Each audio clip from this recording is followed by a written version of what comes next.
नमस्कार, आप देख रहे हैं न्यूज इंडिया और मैं हूं आपके साथ अंजनी कुमार सिंह। 5वें चरण का रण जारी है। 61 सीटों पर मतदान शुरू हो चुका है और हमारे तमाम सहयोगी चप्पे चप्पे पर मौजूद हैं और एक एक अपडेट आप तक सबसे पहले पहुंचा रहे हैं। और आज कई दिग्गजों की किस्मत ईवीएम में कैद होने वाली है और कई सियासी दिग्गज हैं, आज उनके भाग्य का फैसला जनता करने वाली है। हमारे साथ तमाम मेहमान बने हुए, संजीव कौशिक जी हमारे साथ बने हुए हैं, हमारे सहयोगी सागर भी हमारे साथ हैं। और आज जो बुलेटिन की हम शुरुआत करते हैं आज की बड़ी खबर के साथ करेंगे और इसमें जो चुनाव से रिलेटेड खबरें हैं लगातार अब आप तक हम बता रहे हैं और 3 बड़ी खबरें हैं जिस पर आज हमारी पूरे दिन नजर रहेगी। एक तरफ यूक्रेन में युद्ध का आज चौथा दिन है, संग्राम जारी है, तो वहीं दूसरी तरफ यूक्रेन संकट के बीच हिंदुस्तान लौटे हैं छात्रों में खुशी की लहर है। इसी के साथ बात होगी आज यूपी में हो रहे 5वें चरण के रण की और जहां सुबह से ही मतदान केंद्रों पर लोगों की भीड़ देखी जा रही है। ये देखिए, यूक्रेन में आज चौथे दिन भी ताबड़तोड़ लड़ाई जारी है और ऐसे में दोनों तरफ से कोई भी झुकने को तैयार नहीं है।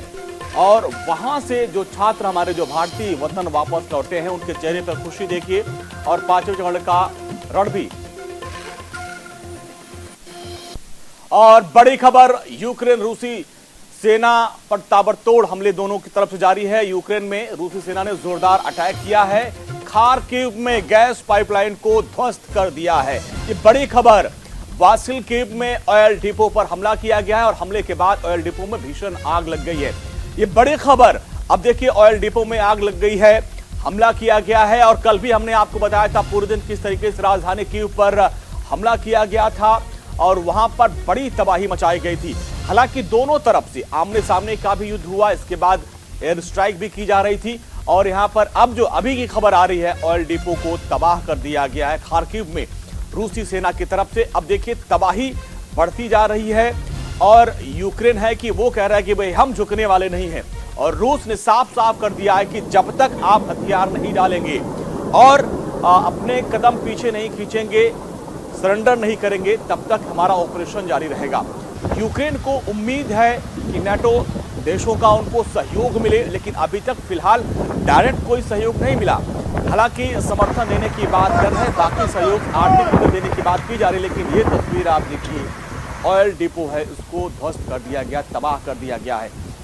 इसके अलावा हमने इसके पहले आपको दिखाया था परसों पावर प्लांट को उन्होंने नष्ट किया था और ऐसे में एक जगह और लगातार हम तस्वीरें आपको दिखा रहे हैं। कल एक सरकारी बिल्डिंग को उन्होंने निशाना बनाया था और वहां को उसको तबाह कर दिया था। कई रिहायशी इलाकों में भी उसका असर दिखा था।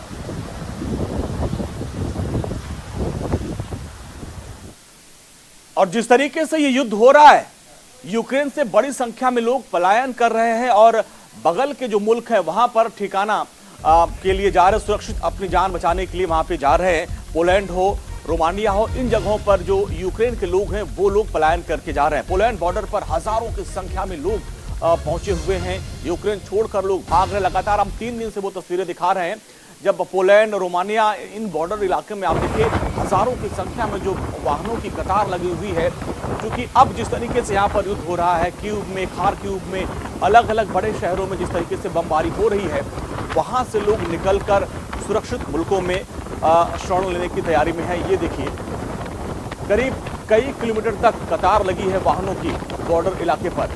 यूक्रेन से बड़ी संख्या में लोग पलायन करने की तैयारी में हैं और काफी लोगों ने अपना वतन छोड़ भी दिया है। और ये तस्वीरें आप देखिए, हजारों की संख्या में लोग बॉर्डर पर पहुंच गए हैं और वहां से वो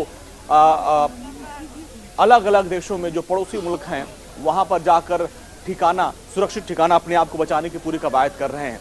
और जिस तरीके से ये युद्ध हो रहा है, युद्ध के बीच जो बड़ी विभीषिका होती है वहां पे आम जिंदगी जो अपनी जिंदगी बचाने के लिए जंग लड़ रही है उसकी वानगी आप देखिए। किस तरीके से यूक्रेन में बड़ी संख्या में लोग अब अपना अपना शहर, अपना घर बार छोड़ के वहां से निकलने की तैयारी में है, क्योंकि लगातार गोलीबारी चल रही है। हालांकि रूस की तरफ से ये कहा जा रहा है कि भाई हम स्थानीय जो हमारे नागरिक हैं उन पर हम कोई हमला नहीं कर रहे हैं, लेकिन हमने कल भी आपको तस्वीर दिखाई थी, परसों भी तस्वीर दिखाई थी कि अब लगातार जब मिसाइल से हमला किया जा रहा है, इधर से भी जवाबी कार्रवाई की जा रही है, तो कुछ जो है मिसाइल, कुछ जो है फाइटर प्लेन्स गिरे थे कई रिहायशी इलाकों में, उनको काफी नुकसान हुआ था। चलिए अब यूपी के रण की बात करते हैं। 5वें फेज के लिए मतदान जारी है। 12 जिलों की 61 सीटों पर मतदान चल रहा है। 61 विधानसभा सीटों पर 692 उम्मीदवार मैदान में हैं। अवध पूर्वांचल में मतदान और योगी सरकार के आधा दर्जन से अधिक मंत्रियों की अग्नि परीक्षा आज हो रही है। और इसमें आप देखिए कई बड़े दिग्गज नेता हैं जिनके भाग्य का फैसला आज जनता कर रही है। इसके अलावा कुछ बड़े शत्रप हैं जिसमें आप देखिए अमेठी, रायबरेली, ये कांग्रेस का गढ़ था। अमेठी का जो दुर्ग है वो तो ध्वस्त हो गया है, 2019 में वो ध्वस्त हो गया। रायबरेली का जो किला है उसको बचाने की पूरी कवायद है। रायबरेली में सदर सीट से जो कांग्रेस के विधायक हैं अदिति सिंह, उन्होंने कांग्रेस को छोड़कर बीजेपी का दामन थाम लिया है। अब वो कह रहे हैं कि आप लोग उसको कृपया कांग्रेस का गढ़ मत कहिए, क्योंकि अब इस दुर्ग में भी सेंध लगने वाली है, सेंध लग चुकी है, अमेठी का किला ढह गया है। इसके अलावा हम बात करें तो योगी सरकार के 6 मंत्री आज मैदान में, उनके भाग्य का फैसला होने वाला है। इसके अलावा चूंकि अयोध्या, प्रयागराज, कौशाम्बी, चित्रकूट, ये जो धार्मिक स्थल है, यहां पर भी चुनाव होना है, तो यहां पर देखना ये होगा कि क्या समीकरण बनता है। और जो राजा भैया हैं, कुंडा के वो महाराज हैं, उनका एक अलग ही राज चलता है वहां पर। तो अब देखिए ये वो बड़े दिग्गज हैं कि किस तरीके से आज, चाहे हम कुंडा की बात करें, राजा भैया की बात कर लें, गांधी परिवार की बात कर ले, अमेठी और रायबरेली का दुर्ग उनको बचाना है। इसके अलावा हम अयोध्या की बात करें, अयोध्या, चित्रकूट, कौशाम्बी, ये वो इलाके हैं जहां पर आज मतदान होना है। वहां पर क्या समीकरण बनेगा, हमारे संवाददाता अलग अलग जगह पर मौजूद हैं और एक एक तस्वीर आप तक पहुंचा रहे हैं। और सागर भी हमारे साथ लगातार बने हुए हैं और शेखर हमारे साथ प्रतापगढ़ से बने हुए हैं। और शेखर भाई आपके पास आएंगे, आप तो जहां पे हैं वो कहा जाता है भाई ये तो राजा भैया का गढ़ है, आप वहां पर हैं और वहां पर गुलशन यादव जो कभी उनके बड़े खास हुआ करते थे, लेकिन आज बड़े आक्रामक तेवर में वो चुनाव लड़ रहे हैं। क्या वहां पर आप सियासी मिजाज देख रहे हैं? बिल्कुल अंजनी, आपने कहा कि प्रतापगढ़ का जिक्र किया, कुंडा का जिक्र किया, राजा भैया का गढ़ है, लेकिन हम गढ़ में नहीं उनके घर में हैं। अच्छा। ये पीछे आप देखिए बेंती का महल जी, और सामने राजा भैया के निकलने का इंतजार हो रहा है। मीडिया के साथी अपने तमाम यहाँ पर जमा हैं और जाहिर सी बात है कि इस इलेक्शन में, इस फेज में और ये देखिए आप राजा भैया आ गए हैं और तस्वीरें आप देखिए सीधे इस समय हम अपने सहयोगी से कहेंगे कि वो हमारे साथ में आए। राजा भैया इस बाहर आ गए हैं अपने महल से और मीडिया का जो बड़ा है, जाहिर सी बात है कि वहां पर लगा हुआ है, कोशिश उनसे चल रही है कि एक बार उनकी बात हम आप तक पहुंचा पाएं।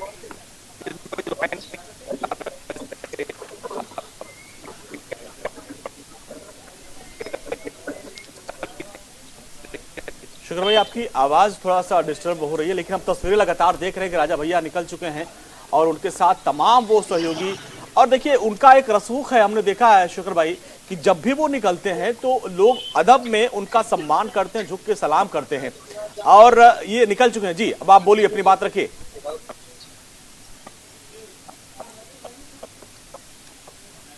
तो चलिए तस्वीरें हम आपको सीधे प्रतापगढ़ से दिखा रहे हैं और ये राजा भैया की हवेली है और राजा भैया अब अपने घर से निकल चुके हैं और वहां से अब वो मतदान भी करने जाएंगे।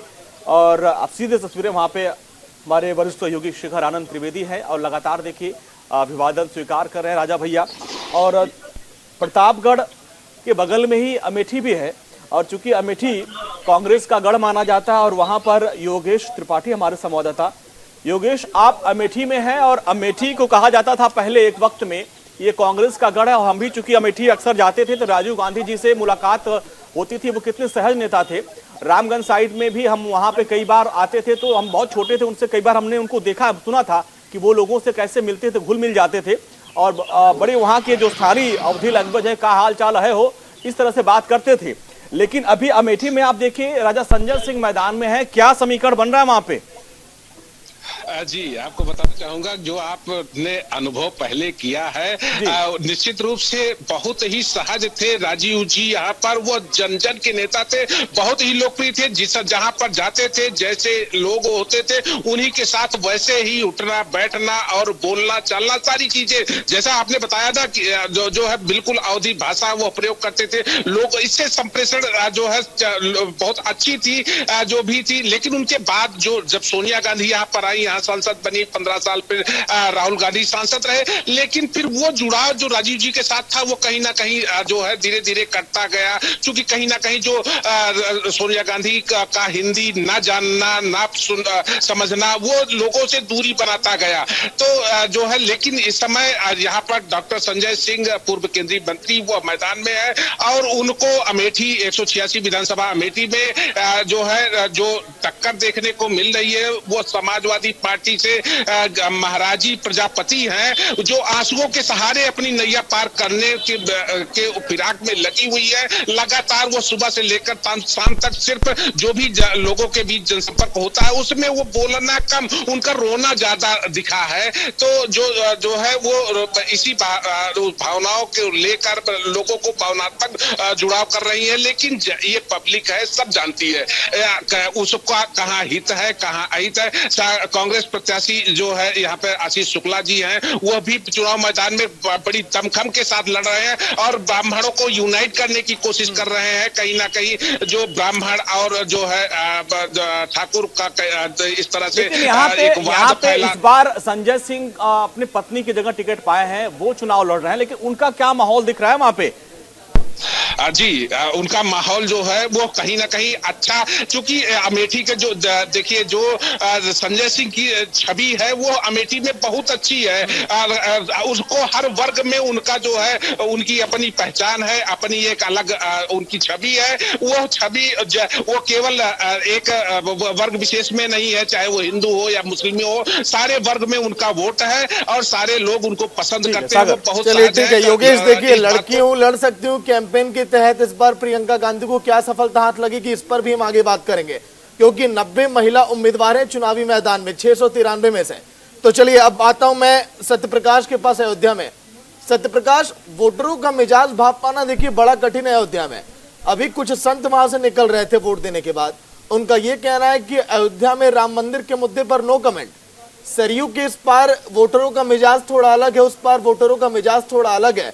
कई लोगों में नाराजगी है क्योंकि उनकी दुकानों पर बुलडोजर चल गया, लोग वहां पर रोजी रोटी का लोगों के सामने संकट खड़ा हो गया, तो कई लोग राम मंदिर के मुद्दे पर वोट कर रहे हैं। सत्यप्रकाश जी हाँ बिल्कुल, क्योंकि अयोध्या पहले भी राम मंदिर को लेकर जो है लगातार अपनी भावनाओं को सामने रखा है और आज भी राम मंदिर का निर्माण हो रहा है। तो ऐसे में अयोध्या के साधु संत भी राम मंदिर के साथ साथ अब अयोध्या के विकास को लेकर लगातार अब क्योंकि उत्तर प्रदेश में योगी सरकार रही है, योगी आदित्यनाथ के द्वारा अयोध्या को सजाने और संवारने का जो तमाम योजनाएं दी गई, इससे प्रभावित होने के बाद अब साधु संत यही चाहते हैं कि अयोध्या में जब राम मंदिर का निर्माण हो रहा है तो यहाँ की विकास भी उसी अनुकूल हो। इसीलिए अब वो आज मतदान करने के लिए अपने मठ मंदिरों से निकलकर पोलिंग बूथों तक पहुंच रहे हैं, जहाँ अपनी मतदान का प्रयोग कर रहे हैं। लेकिन इस मतदान के दौरान ये साफ जाहिर हो रहा है कि इस प्रकार से राम मंदिर का निर्माण हो रहा है और इस बार भी राम मंदिर को लेकर ही सभी साधु संत सभी एकजुट हैं और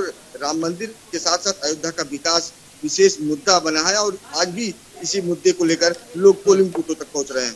जी सत्यप्रकाश, एक चीज ये आप बताइए, अयोध्या में जो हमने तस्वीरें देखी है वहां की 5 विधायक हैं बीजेपी के, वो 5 विधायक क्या कि धरातल पर लोगों तक पहुंच नहीं पाए, लोगों की परेशानियों को समझ नहीं पाए, उसका समाधान कर नहीं पाए। और यही वजह है कि पिछले 5 सालों में प्रदेश के मुखिया योगी आदित्यनाथ को 46 बार अयोध्या का दौरा करना पड़ा। क्या यही वजह है वहां पर कि सीएम योगी वोटरों को लुभाने में लगे हैं?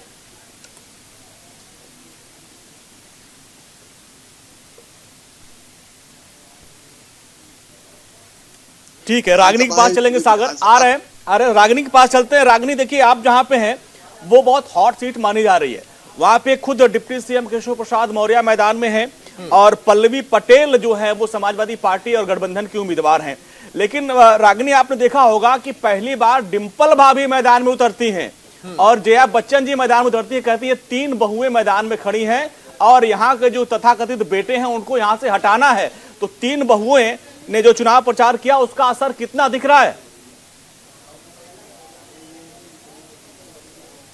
देखिए, जैसा कि आपको पता होगा कि यहाँ जया बच्चन और पूनम डिम्पल यादव यहाँ पर आई थी और उन्होंने ये पल्लवी जी के प्रचार के लिए उन्होंने सपोर्ट किया था। और पल्लवी पटेल जो कि एक तरफ कहती हैं कि वो सिराथू की बहू है, हाँ। जब तक वो सपा ने उनको केशव प्रसाद मौर्य के अगेंस्ट में नहीं उतारा था, तब तक ये वोट बैंक जो था केशव प्रसाद मौर्य जी के लिए बहुत इजी था। लेकिन जैसे ही सपा ने पल्लवी पटेल का चेहरा घोषित किया, सामने ले आई है, उसके बाद से कांटे की टक्कर हो गई है, क्योंकि कहीं ना कहीं बेटे और बहू में टक्कर चल रही है। क्योंकि केशव प्रसाद मौर्य जी ये कहते हैं कि वो सिराथू के बेटे हैं। हाँ। वो यहाँ के डिप्टी सीएम नहीं है, वो सिराथू के बेटे हैं, क्योंकि हाँ। 402 सीटों पे वो डिप्टी सीएम है, लेकिन एक सीट पे वो बेटे माने जा रहे हैं। लेकिन अगर हम पल्लवी पटेल का पलड़ा देखें तो वो कहीं ना कहीं भारी पड़ रहा है, क्योंकि पल्लवी पटेल का जो वोट बैंक है वो केशव प्रसाद मौर्य पे भारी पड़ रहा है, क्योंकि वो अपने आप को सिराथू की बहू मान रही है और कुर्मी और पटेल वोट बैंक उनके तरफ ज्यादा है। और ये अगर हम सिराथू का इतिहास देखें तो 2012 से पहले। ठीक है, आएंगे रागिनी आपके पास। प्रतापगढ़ चलते हैं। राजा भैया देखिए मतदान कर रहे हैं, सीधे तस्वीरें हम आपको दिखा रहे हैं। और कुंडा में उन्होंने देखिए पहुंच चुके हैं बूथ पर और अपने मताधिकार का इस्तेमाल कर रहे हैं। राजा भैया कुंडा से करीब 5 बार से विधायक हैं और इस बार चूंकि अखिलेश यादव ने सीधे जाकर उनको चुनौती दी, क्योंकि कुछ दिन पहले जब उनसे मीडिया ने सवाल पूछा कि राजा भैया को लेकर आपका क्या सोचना, तो उन्होंने साफ साफ बोल दिया भाई कौन है राजा भैया। तो इसको लेकर भी राजा भैया से सवाल पूछा गया तो उन्होंने कुछ टिप्पणी नहीं की। लेकिन एक दिन पहले जब अखिलेश यादव वहां पर पहुंचे तो उन्होंने कहा था कि कुंडा में कुंडी लगा देना है। तो इसको लेकर भी राजा भैया कह रहे थे कि भाई किसी के बाप में वो दम नहीं है कि जो कुंडा में कुंडी लगा दे। राजनीतिक बयानबाजी सागर होनी चाहिए संजीव जी, राजनीतिक बयानबाजी होती रहनी चाहिए, लेकिन जिस तरीके से इस तरह की बयानबाजी हुई है, क्या लगता है कि गुलशन यादव को इस आक्रामक तेवर के साथ वो जितवा पाएंगे राजा भैया के खिलाफ? क्योंकि गुलशन यादव को हमने देखा है राजा भैया के पीछे पीछे घूमते थे वो खूब। पहले हुई थी और निश्चित तौर पे राजनीति में इस तरह की बयानबाजी से बचना चाहिए मुझे लगता है। हाँ। राजा भैया का भी अपना एक प्रभाव है। हाँ। राजा भैया के काम करने का अपना तरीका हो सकता है, उनके बात करने के तरीके से या उनके काम करने के तरीके से आप असहमत हो सकते हैं, लेकिन जब जनता चुनती है तो निश्चित तौर पे हो सकता है कुछ बोले राजा भैया यहाँ पे वोट करके निकले हैं वो। तस्वीरें आप देखिए, मतदान कर चुके हैं राजा भैया और वहां से वो निकल रहे हैं और किस तरीके से वहां पे जो लड़ाई है इस बार उनको घेरने की पूरी कवायद की जा रही है। हालांकि बाकी पार्टियों की तरफ से कोई बहुत दमदार उम्मीदवार वहां नहीं दिख रहे हैं, लेकिन गुलशन यादव चूंकि संजू जी अभी वो जेल से छूट के आए हैं और इसके बाद देखिए जेल से छूट के आने के बाद हम देख रहे हैं कि अपना रिकॉर्ड हमेशा से आप तोड़ते रहे हैं। आप अखिलेश यादव के बयान पे क्या कहेंगे जिसमें उन्होंने आपकी कुंडी बंद करने की बात कही? जनता वो जो कहना था कह चुके हैं। जनता तोड़ती है, अपना विश्वास जताती है। जी सर जी। इस बार नई पार्टी बनाने के बाद भी जनता विश्वास करेगी सर। कुंडा में किसकी कुंडी लगेगी बता दें सर। जनता विश्वास करेगी इस बार। आपकी नई पार्टी है और उनको आरी पर पता उनको कोई सिंबल पे कोई दिखना साइड से